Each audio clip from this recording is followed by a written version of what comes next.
फिर यहाँ वहाँ पर हैंगफेंग बनाते हुए एक शील्ड को तैयार करता है जो कि पाम शेप में होता है।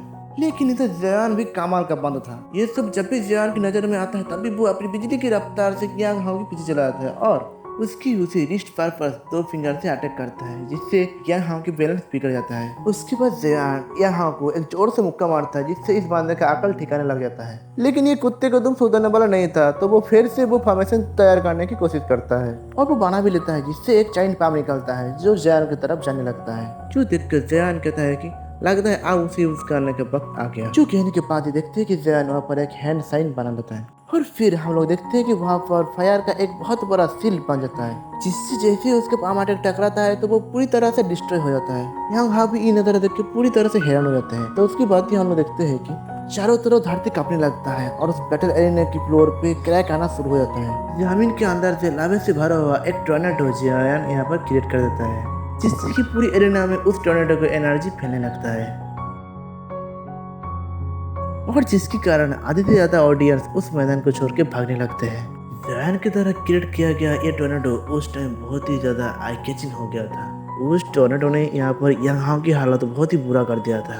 तो उसके बाद हम लोग देखते हैं कि जैसे वो टोर्नेडो गायब होता है तो वहाँ पर एक लावे का बहुत बड़ा होल बन चुका था, जिसके अंदर यहाँ गिरने ही वाला था। लेकिन अचानक बीच में जयान आके उसे पकड़ लेता है और उसे उठा के साइड में जोर से पटक देता है। जिसके बाद जयान अपनी स्टाइल में कहता है कि अब तुमको इसके बारे में क्या ख्याल है।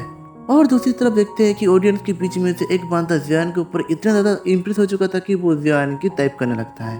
जो देखकर उसके पास में खड़े तो लोग उसे चुप करने को कहते हैं और वो कहता है कि तुमको मरने की बहुत जल्दी है क्या।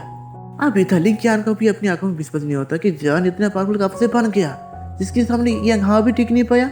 जिससे उसके पास में खड़े हुए एक एल्डर कहते हैं कि सच में इस लड़के में दम है और इससे मुझे कोई शक नहीं कि उसकी स्ट्रेंथ मेरा एल्डर ब्रदर की जैसी होगी, ये उससे भी ज्यादा। अब यहाँ पे हम लोग देखते हैं कि जयान के वो फायर टोर्नेडो वाला अटैक से पूरा एरिना डिस्ट्रॉय हो चुका था। इसी दौरान हम लोग दो लोगों को देखते हैं जो लोग जयान को देख रहे थे।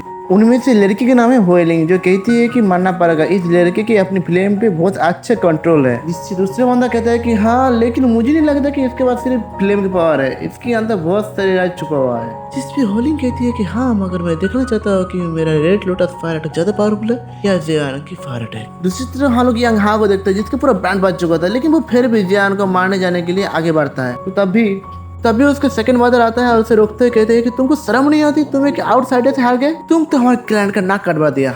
उसके बाद उसके सेकंड मदर जयान के सामने आते हुए कहते हैं कि क्या तुम मेरे साथ फाइट करने की हिम्मत करोगे। जिसपे जयान हंसते हुए कहता है कि शायद आपको मेरे साथ लड़ने के लिए और दो बंदे की जरूरत होगा। जिसपे दूसरा बंदा फुल कॉन्फिडेंस के साथ कहता है कि नहीं, मुझे तुम्हारे साथ लड़ने के लिए किसी दूसरे की मदद जरूरत नहीं है, मैं तो अकेला ही काफी हूँ तुम्हारे लिए।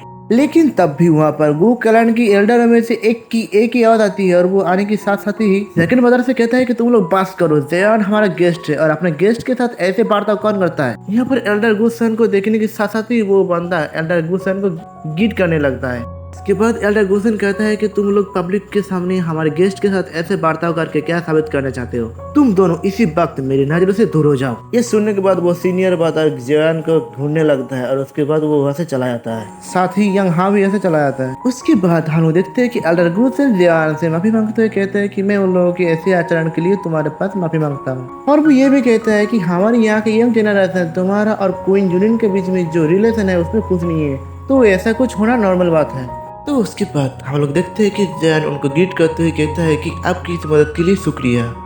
जिसके बाद एल्डर गोसेन सभी को अनाउंस करना शुरू कर देते हैं और कहते हैं कि 3 दिन बाद वो दिन भी आ ही जाएगा जहाँ पर हम लोग बेस गेट से होते हुए एंशियंट सेंट माउंटेन पे जाएंगे। लेकिन मैं आप लोगों को ये जरूर कहूँगा कि आप लोग वहाँ पर अपना खास ख्याल रखिएगा, क्योंकि एक बार अगर आप हर्ट में खो गए तो यहाँ पर आप दोबारा वापस नहीं आ सकते। और ये अनाउंस होने के बाद ही वहाँ पर सारे के सारे लोग बहुत ही ज्यादा एक्साइटेड हो जाते हैं। और वहीं पर हम लोग एक मिस्टीरियस ए पार्सल को देखते हैं जो जयान की तरफ देख रहा था और किलिंग वाला एटीट्यूड से मुस्कुरा रहा था। तो मेरे प्यारे फ्रेंड्स, अगले वीडियो बहुत ही एक्साइटिंग होने वाला है, क्योंकि ये बंदा है ही कौन और ये क्या करना चाहता है। क्या जयान इस नया मुसीबत का सामना कर पाएगा या हार जाएगा? ये देखने के लिए आप लोग जरूर से जरूर हमारा अगली पार्ट को देखना, अगली वीडियो को देखना, जहाँ पर मैं आप लोगों को पूरा डिटेल से बताऊंगा।